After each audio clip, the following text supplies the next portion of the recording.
In March 2025, Italian police surrounded a quiet villa outside Rome. Inside, they found something that shocked investigators across 2 continents. The man who had declared war on Canada's most powerful criminal empire and vanished without a trace for over 2 years. It has been brutal at times, with BFM members kidnapping and torturing their enemy. His name was Dave Trammell, but in Quebec's underworld, they called him the Ghost. Wherever he is, he seems to be pulling the strings on a lot of things happening in our communities. What you're about to discover will change everything you think you know about modern organized crime. Because this isn't just the story of one man's war against the Hells Angels. It's the blueprint for how criminal empires will operate in the digital age. Was at this home south of Quebec City, 3 men with links to the Hells Angels were kidnapped and tortured. Authorities say it's a blow to the Blood Family Mafia, a street gang believed to be behind a string of violent kidnappings. I'm about to take you inside the most sophisticated criminal organization Canada has ever seen. The Blood Family Mafia didn't just challenge the Hells Angels' 30-year stranglehold on Quebec, they nearly destroyed them using tactics that law enforcement had never encountered before. According to sources, the BFM gang is led by Dave Trammell. Now, police are hesitant to talk about the Blood Family Mafia specifically. Authorities say it's a blow to the Blood Family Mafia, a street gang believed to be behind a string of violent. But here's what makes this story truly terrifying.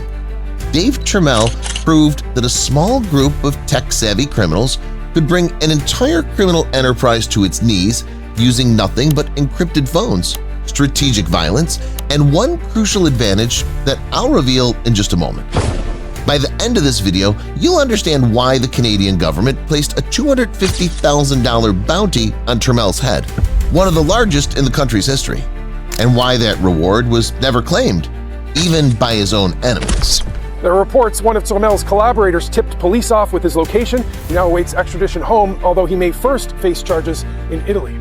Because what Turmel built in Quebec wasn't just a gang, it was a glimpse into the future of organized crime. And it's already spreading to cities across North America. Picture this. You're a 20-something street dealer in Quebec City in the early 2020s. Every week, you hand over 10% of your earnings to the Hells Angels. It's not a request, it's the price of staying alive. For over 2 decades, this system had been absolute. No one challenged it. No one survived challenging it. But Dave Trammell saw something everyone else missed. While other criminals fought for scraps under the Angels' protection, Trammell was quietly building something unprecedented. He wasn't recruiting bikers or traditional gangsters. He was recruiting tech-savvy street kids who understood encryption, digital communications, and most importantly, how to disappear. The Blood Family Mafia operated like a modern corporation. No patches, no clubhouses, no rituals, just results. And their first result was about to send shockwaves through Quebec's criminal underworld. But Turmel's real genius wasn't in what he built, it was in what he refused to build. And that decision would make him the most wanted man in Canada. February 2023. Without warning, without negotiation, Dave Trammell made a decision that would reshape Quebec's criminal landscape forever. He stopped paying the street tax. In the underworld, this wasn't defiance, it was a death sentence. The Hells Angels had crushed similar challenges before, usually within weeks, but they had never faced an enemy like this. March 2023, a Hells Angels dealer vanishes without a trace. June 2023, a failed kidnapping attempt targets a high-ranking member. July 2023, Molotov cocktails rained down on biker-lined businesses across Quebec. Each attack was surgical, untraceable, and completely unlike anything law enforcement had seen before. The BFM had turned urban warfare into a science. They used encrypted communications that changed every 24 hours, safe houses that rotated weekly, and a command structure so compartmentalized that even captured members couldn't reveal the organization's true scope. But the Hells Angels weren't going to take this lying down. They had resources, connections, and over 30 years of experience crushing upstarts. What they didn't have was what Turmel possessed, and it would prove to be the deciding factor in this war. By late 2023, Quebec police launched Project Maylene, a joint task force with one mission: find Dave Trammell and destroy the Blood Family Mafia. They quickly discovered they weren't hunting a gang, they were chasing a ghost. Turmel had vanished, not just from the streets, but from existence itself. No digital footprint, no known address, no contact with family or former associates. Yet somehow, BFM operations continued with military precision. The Canadian government placed a $250,000 bounty on his head. Interpol issued a red notice. He was added to Canada's top 25 most wanted list. But here's what's truly chilling. Nobody claimed the reward. Not his enemies, not rival gangs, not even his own crew members facing life sentences. Because in Quebec's underworld, everyone understood one terrifying truth. Dave Trammell wasn't just missing, he was everywhere and nowhere all at once, orchestrating a criminal empire from the shadows while law enforcement chased phantoms. But Trammell's greatest challenge wasn't the police or even the Hells Angels. It was about to come from an unexpected source, and it would force him to make a decision that would ultimately lead to his downfall. Initially, the BFM had an unlikely ally, Montreal's Rizzuto crime family. The Italian-Canadian Mafia saw Trammell's war as an opportunity to weaken their longtime rivals. But by late 2024, everything changed. The Rizzuto family and Hells Angels negotiated a peace agreement, forming a regulatory body called the Union to control Quebec's drug trade. Suddenly, the BFM found itself facing the combined might of Quebec's two most powerful criminal organizations. The message was brutal and clear. September 2024, a teenage BFM associate was found dismembered outside a Hells Angels clubhouse. The war had entered a new phase, and Turmel's enemies were no longer playing by any rules.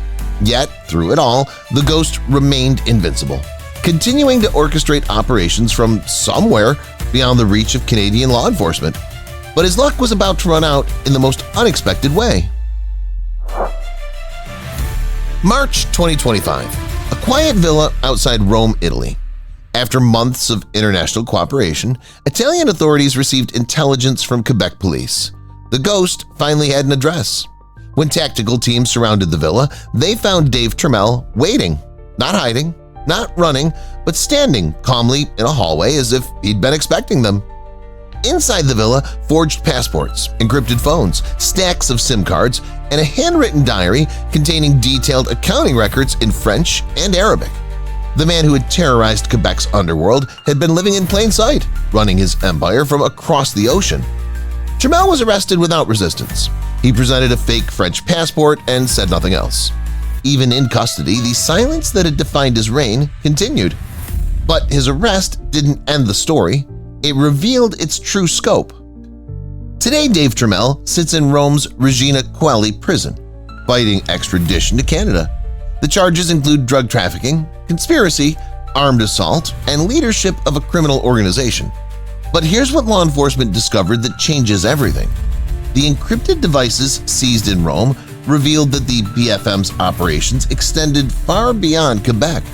Potential connections to South American cartels, European trafficking networks, and African drug routes. Turmel hadn't just built a gang, he'd created a blueprint for global criminal operations.